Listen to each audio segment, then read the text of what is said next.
ராகு நட்சத்திரத்தில் நீங்கள் பிறந்திருக்கீங்க, ராகு உங்களுக்கு ப்ளஸ்ஸாக இருக்காரு, அவரை நீங்கள் ஆக்டிவேட் பண்ணணும்னா ஒரு சின்ன பவுச்சில் வந்து கருப்பு உளுந்து வச்சுக்கிட்டு நீங்கள் எங்கெல்லாம் போகிறீங்களோ அதை கேரி பண்ணிட்டு போங்க. கண்டிப்பாக உங்களுக்கு ராகுவோடைய ப்ளஸ்ஸான விஷயம் கண்டிப்பாக அது. இப்போ இந்த குணாதிசயத்தில் எந்த ஒரு விஷயத்தில் அவங்க ரொம்ப கவனமாக இருக்கணும், என்ன மாதிரி தானங்கள் அவங்களுக்கு நேரம் கிடைக்கும் போதெல்லாம் கொடுக்கறதுனால அவங்களுக்கு இன்னும் வாழ்க்கை ரொம்ப அழகாக இருக்கும்? அவங்க ரொம்ப எதில் கவனமாக இருக்கணும், நாய்ங்க கிட்ட கவனமாக இருக்கணும்.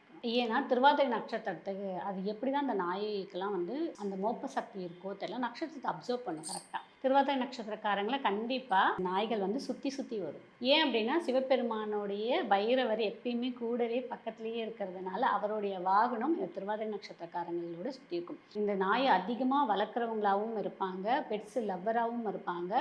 அப்படி இல்லைன்னு வச்சுக்கோங்களேன், அதை அவங்க பார்த்து பயப்படுறவங்களாவும் பயப்படுறவங்களாவும் கண்டிப்பாக இருப்பாங்க. திருவாதிரை நட்சத்திரக்காரங்களுக்கு ஏதாவது ஒரு இடையூறு வரப்போகுது, ஏதாவது ஒரு கஷ்டம் வரப்போகுதுன்னா கண்டிப்பாக நாய் கடிச்சிடும், இண்டிகேஷன் கொடுத்துரும்.